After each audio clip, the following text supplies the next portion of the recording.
Good morning again. As Father Noah mentioned, I am an estate planning and elder law attorney, and so I'm going to talk this morning briefly about the legal aspects and legal issues around end-of-life decisions. And one of the things that are really one of the most important aspects of end-of-life decisions does involve your legal issues and legal documents. And why is that? Well, we've talked about the last few weeks funeral planning. We've talked about medical decisions. Jim's going to talk about financial issues later. All of those things are related and tie into your legal planning.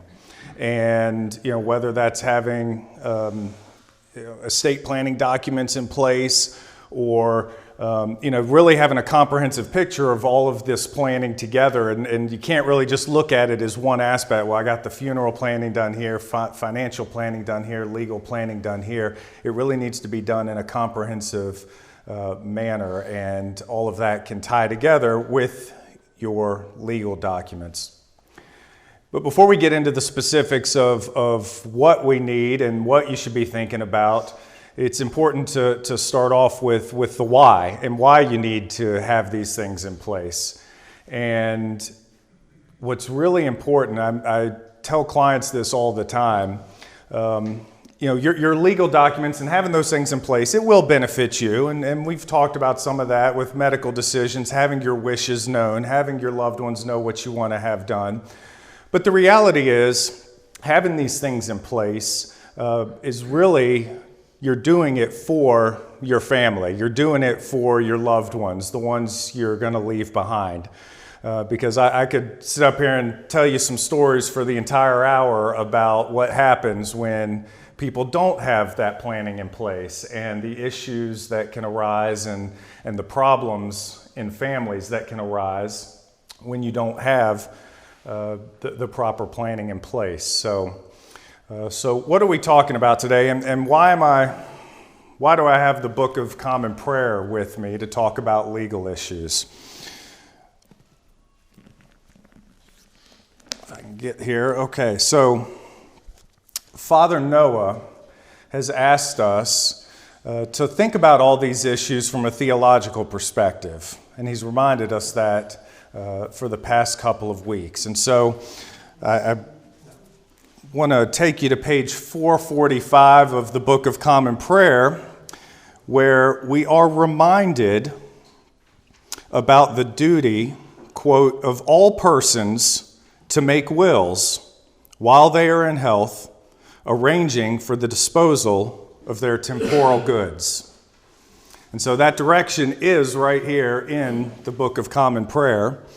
And not to step on Jim's presentation a little bit later, but it also goes on to add, not neglecting, if they are able, to leave bequest for religious and charitable uses. So it's right there in the Book of Common Prayer.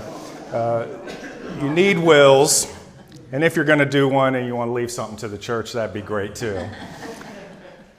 So what are the legal issues? And I'm sure you're all aware of most of these things. But we have the documents that deal with what happens to our assets after we pass away. And that's your will. Oftentimes you also may have a trust. And we don't probably have enough time today to get into too much detail about when to use a will versus when to use a trust.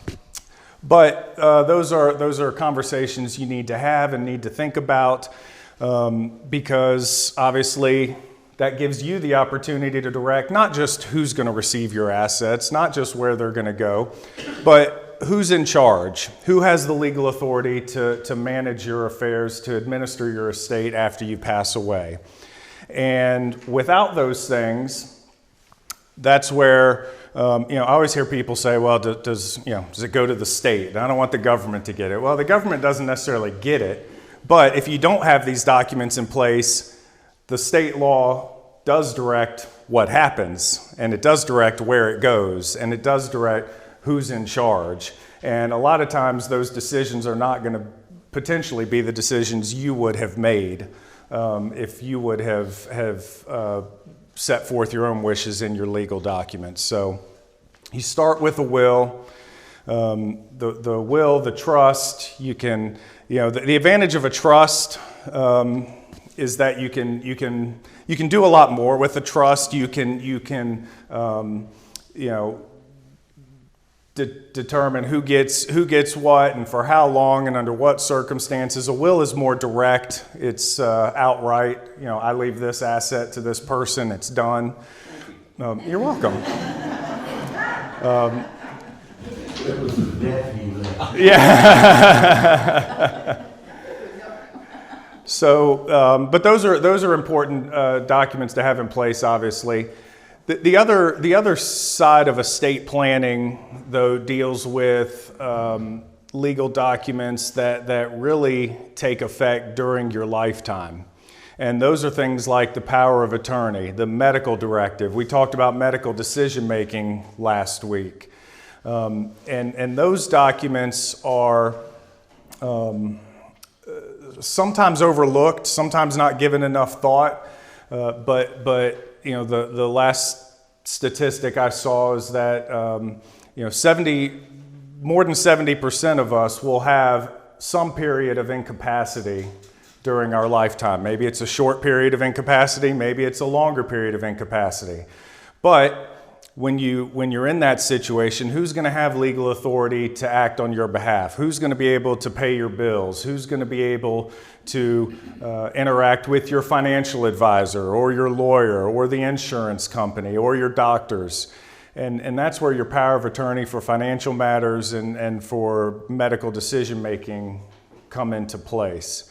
And again, if you don't make that decision, if you don't have those documents in place, well, what happens? Well, one of the things that we do at my firm as an elder law firm are guardianships, conservatorships. And if you're not aware of those are court processes where we have someone legally or appointed for legal decision making for someone. So if you don't have a power of attorney, and now you're incapacitated and someone needs to handle your affairs, well, no one has legal authority to do it. And so now we have to go to court.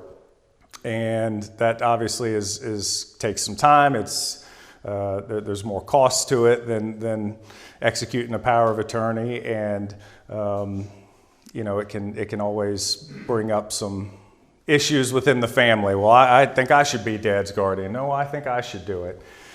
So you have to go through that process if you don't have the power of attorney, the medical directive, those things in place.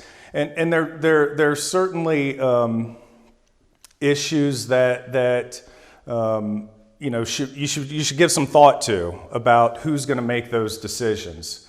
And so the person that you want to make financial decisions for you may be different than the person you want to make medical decisions for you. And a lot of times those are going to be your kids. Doesn't have to be, but it's usually going to be a spouse and then your kids.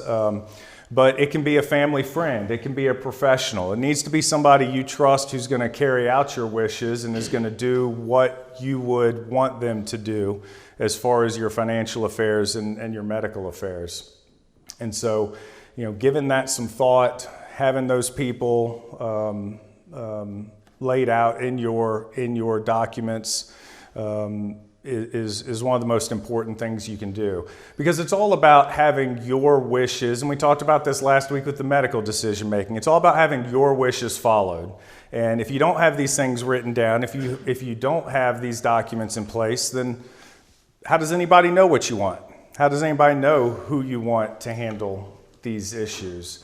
And so meeting with an estate planning and elder law attorney to talk through these things is rather important. So one of the things on medical decision making we talked about last week, what I'm calling a medical power of attorney and advance directive, that again is something where you appoint a person to make medical decisions for you.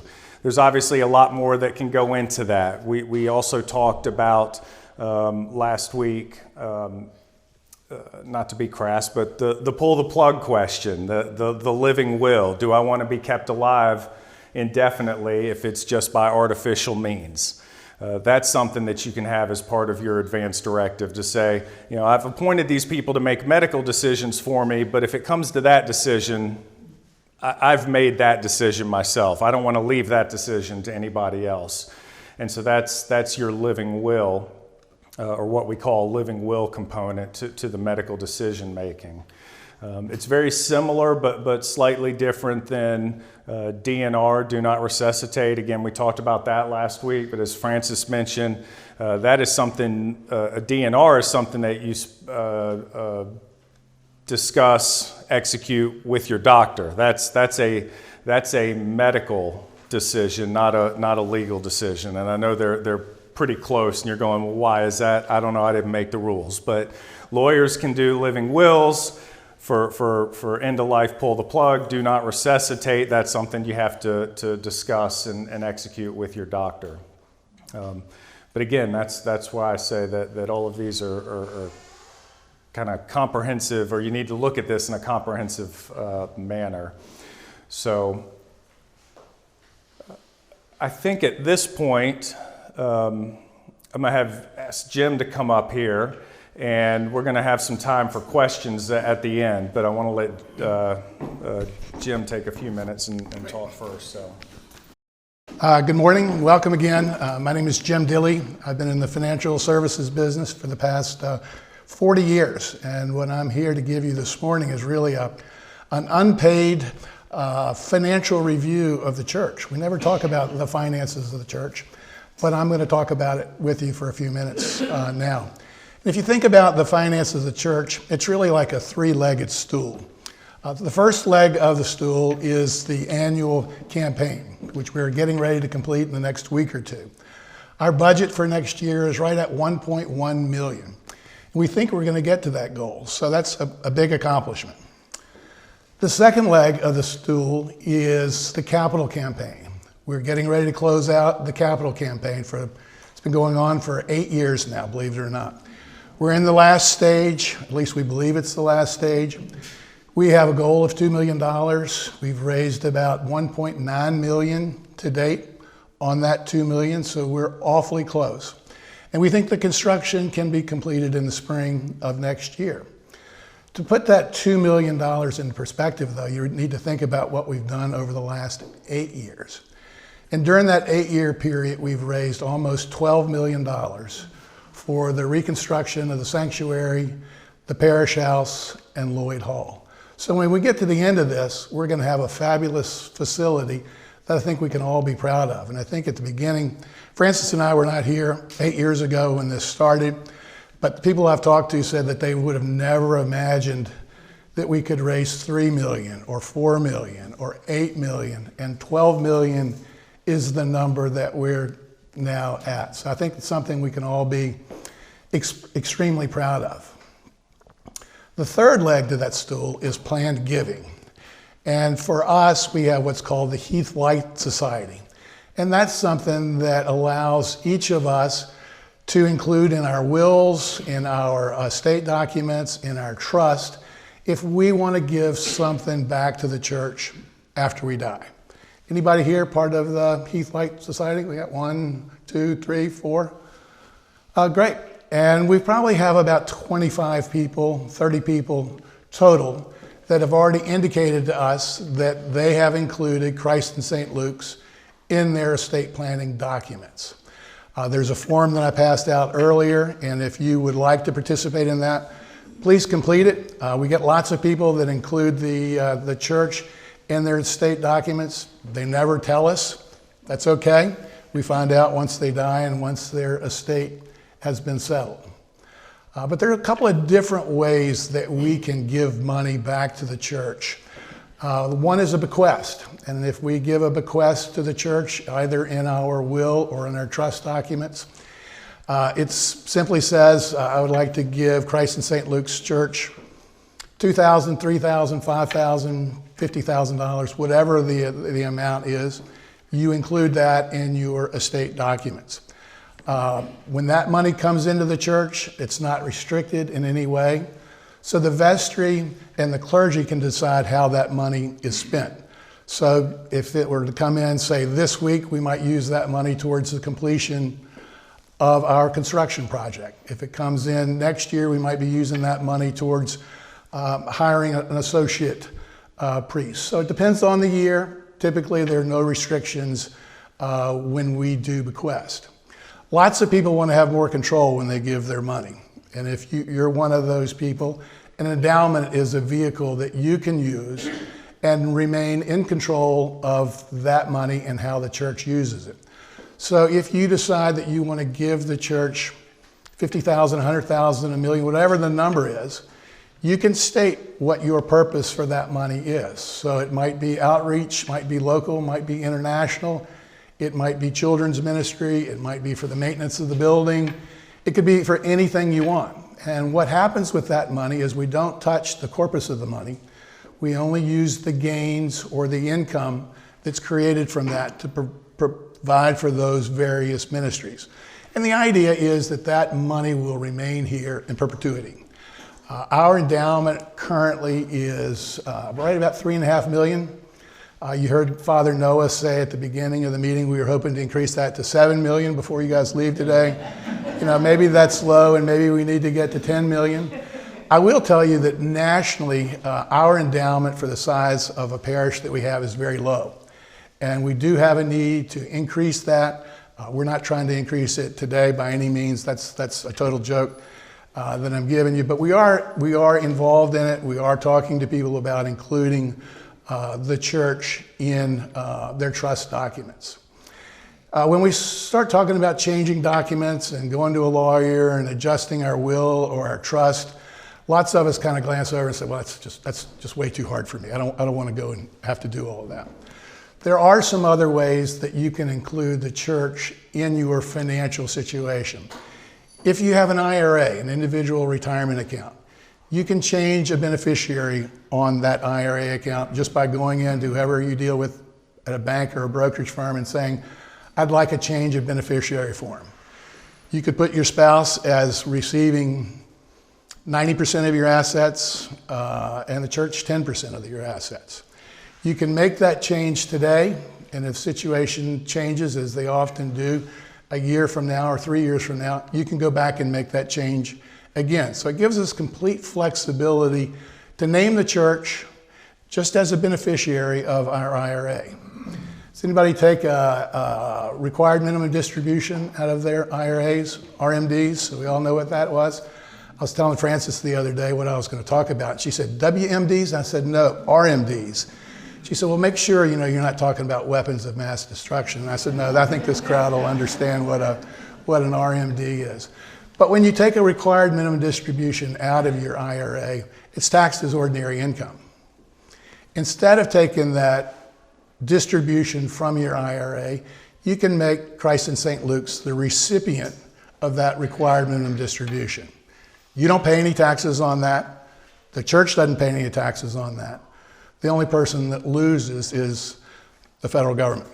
Most of us are okay with that situation. But if you want to go ahead and pay the government taxes, do it the other way. But taking your RMD and making your charitable contributions is another very easy way to include the church in your estate planning. Everybody understand what I'm talking about with that? Another thing that we have not talked about is how you title your assets. So Frances and I, for example, have what's called a transfer on death on all of our accounts. So if I die, everything goes to her.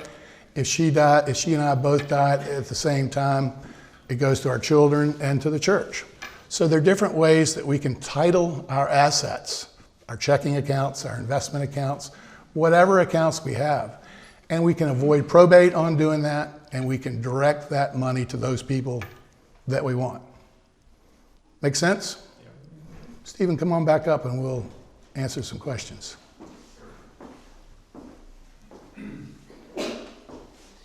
So that was the paid financial advertisement for the church, and now we're happy to answer any questions you might have. I got a question. In terms of trust, how Yep. often should you update your trust? So all your question. So I tell clients that you should at least take your documents out of whatever drawer you've put them in at least every other year, just to give them a look, make sure the people you've appointed are still the people that you want to serve as trustee or as agents, and you know, you'd be surprised how often people do that and then just put them away and never look at them. So then if you need to meet with the lawyer, the financial advisor, you can do that, but you need to pull them out at least every year or two just to Let me carry on. Yeah. If you build a trust in a different state, yeah. I mean, what takes precedence? Is it the Commonwealth of Virginia, or is it Good question. So most of your documents, really all of your estate planning documents, should be valid across state lines. So states have reciprocity with each other. If you prepared a document in Nevada, if it was valid under the state laws in Nevada, Virginia's going to recognize it. There are, although, reasons to look at updating your documents if you've done them out of state, because take something like the power of attorney, for instance. You go to the bank, I'm my dad's agent, here's his power of attorney, and I take that to town bank and they go, well, this gives you all the powers of an agent under the laws of Arizona. We don't know what the laws of Arizona are. So it's a valid document, but it may take a little longer for it to work, to be valid. Same thing with the medical documents. So, okay, thank you. okay. Along the same lines, I did pull out our trust and was looking at it, and our son is the durable power. He's financial, but I think he's also the executor. And that's the only document that has our son's address on it, where he no longer lives. Do I need to get that updated, or can I just cross it out and initial, put his right one in there? Does it need to have the correct address? The other ones don't have an address. The only documents that at our firm we put the addresses on is the medical directive. We put address and phone numbers, and really that's just for identification purposes. Okay. So the fact that addresses have changed probably is not a big deal. Okay. I would always advise not to write on your documents, even if it's something like the address, because depending on the state laws, making marks on your estate planning documents can have some bad consequences. But if you want to just put a note or attach something that this is my son's current address, you can certainly do that. But I just wanted to make sure it didn't invalidate it. no. Should that be witnessed? No, just putting a note in. Well, You mean if you update the address? Yeah. For something like that, no, because you're just doing it for identification purposes. Obviously, if you were trying to update your document, those things should be witnessed, and you probably should talk to somebody before you try to do it. But yeah. What if you change the trustee? That's something you need to do with a trust amendment yeah. or complete restatement of your trust. Still Yeah. okay. You haven't kicked him out yet? No. Good. Yes. I recently had some documents done and got them delivered to me, and it's many pages. Yes. And I'm like, Too many. what do? I really need a summary of what it says. I told them what I wanted done. It's a big law firm here, they came with just everything. What do I do next? Well, I would ask them for a summary. I mean, it sounds simplistic, but you're right. And because that's one thing we do, because you came to my firm, you're going to leave with a big binder of things. I mean, there's a lot of pages, a lot of information in there. But we provide summaries. You're right, because half the time, especially if we're dealing with trusts, I have to reread the provisions, and I've been doing this for 12 years. Wait, what does that say? So yeah, I would just ask them for a summary of your documents. They should be able to give that to you. You guys are too easy. Yes. How simple can you keep it? I mean, you hear stories about somebody wrote out a will on a white sheet of paper and signed their name and put it under their mattress or whatever. How simple, just talk about the simplicity versus the complexity, that range. Can you do away with a will? I'll ask it in a different way. Can you do away with it? Mm-hmm. Not have one? Mm-hmm. Wouldn't advise it. Okay.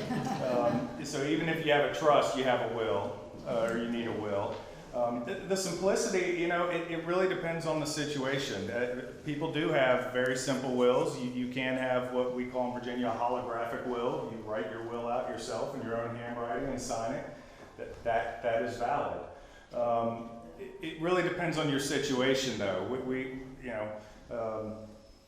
If you have multiple children, if it's a blended family, second marriages, children from previous marriages, those are some of the issues where there's a reason that as you said, that you get a stack of documents, because there are a lot of contingencies that you have to plan out. So it really just depends on the situation, Kim. But a simple will can work.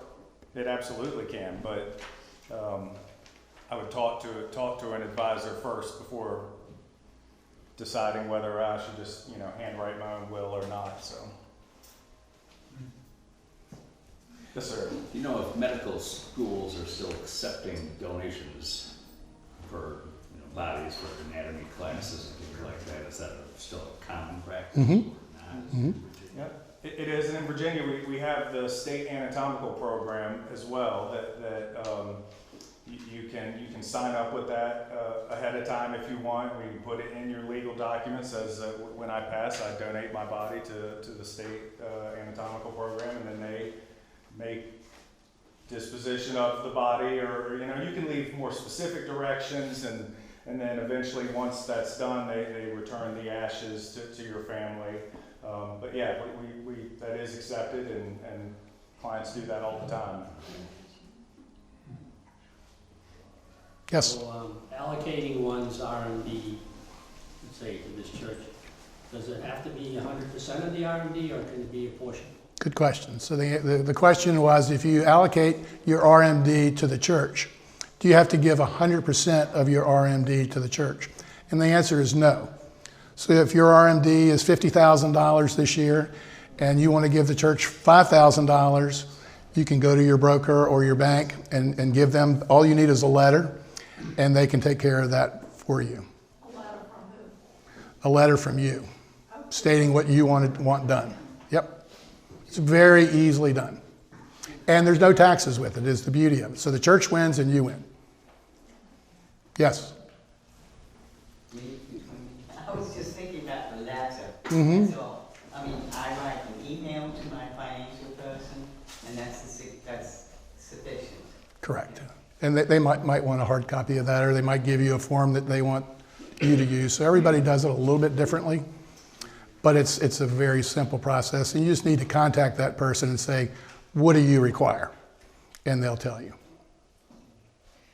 Yes? Should you notify the church that you're doing that in some way, shape, or form? It certainly helps, yes, because when that money comes into the church, then where did this come from?